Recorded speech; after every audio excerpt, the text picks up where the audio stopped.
So productivity is the rate of fixation of energy. So the energy that is acquired, it needs to be fixed inside the body, right? So the fixation of energy in organic forms in the biological systems is called productivity. So it is usually done by the producers, as the name suggests, producers and productivity. They, store the energy inside them. They fixate the energy inside them, and the rate of storage or the rate of fixation is the productivity. So it decides the flow of energy in ecosystem. More the productivity, more the available energy for the different organisms that feed on them. Okay, so it is usually measured in the respect of energy or mass. It might be talking about energy where you take kilocalories per meter square per year and mass per gram per meter square per year.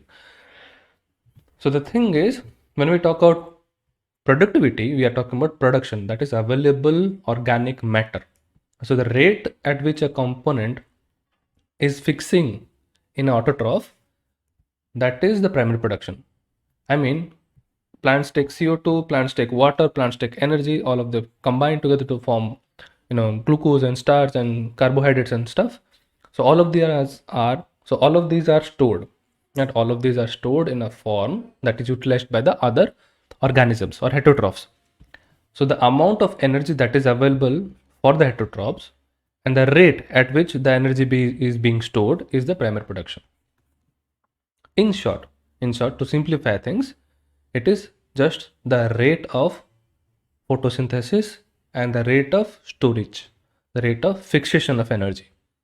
So secondary production talks about generation of organic biomass because it is stored and it increases the biomass in heterotrophs, okay, due to consumption and accumulation. So first, it is being accumulated in plants, that is a primary productivity or primary production.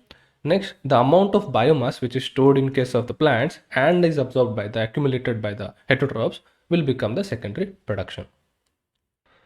So the measures of productivity can be assessed through this formula where it talks about net primary productivity is the sum total of gross primary productivity and subtracting it from the total amount of respiration that happens. So I produce something, right?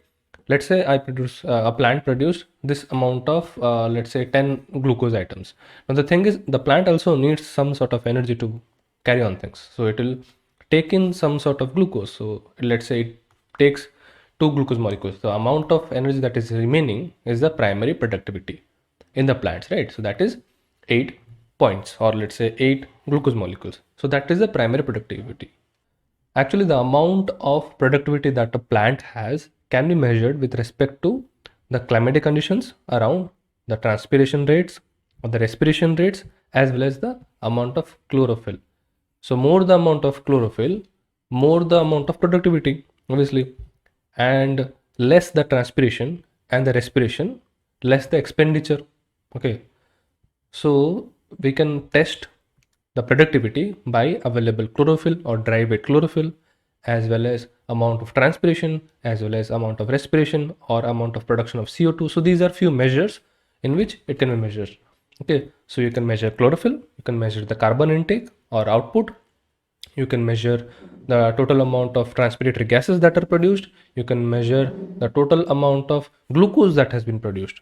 Okay, or let's say the food produced has been done, the productivity that has been stored. So they combine all together to form the total biomass which can be measured, the amount of organic biomass which is present at that particular given time, right? Then comes the standing crop biomass, which is the amount of biomass which is accumulated in an area at a given time. So let's say in an area there are multiple plants. Now all of the plants produce something, produce some kind of biomass. So how much of biomass is being produced in that particular time with respect to the area? So you can decide how much of harvest that is being done by a plant. So how much production that a plant has been doing, the harvest that you get out of the things is the standing crop biomass, or the biomass which is accumulated only by living crops. Okay.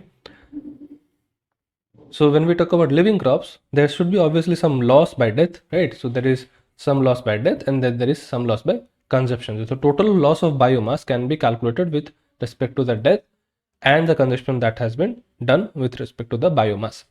So the net primary productivity also talks about not only the gross productivity that we got, but also with respect to the total loss that happened. So the variation between two particular standing crop biomasses is at particular time period. So at T1, let's say the standing crop biomass was this much, and at particular time T2, let's say after a year, the standing crop biomass was this much. So this is a change in standing crop biomass. Okay, how much of biomass is accumulated and produced over one particular year time? Let's say this year there was lots of rain and there was lots of nutrients, so the biomass was higher. Okay, there was larger standing crop biomass, there was larger harvest, and the next year there was rain lower, so the standing crop biomass and the production was less. So this is the change in standing crop biomass, right? So total net primary productivity also takes into account the change in standard crop biomass, okay, or standing crop biomass with respect to the loss. Okay, there is something that you get and you divide it from the total loss that you saw.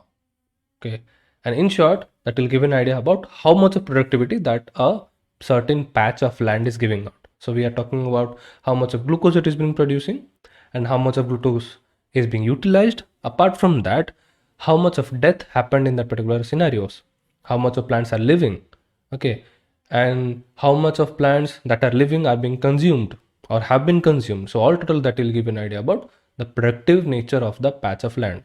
The more the productivity, more the amount of heterotrophs will come in that area, and that will be more nutritious, right? But the thing is, more the amount of heterotrophs are coming, more they are consumed.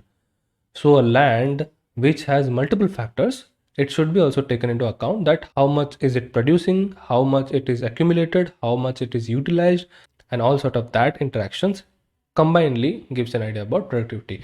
Now, the important factor is all of these things are regulated by few climatic factors. Now, forest has greater primary productivity, whereas the grassland has lower primary productivity.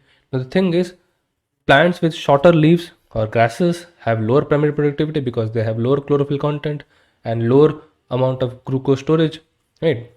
But the thing is, broadleaf trees have greater production capacities, so they have higher productivity.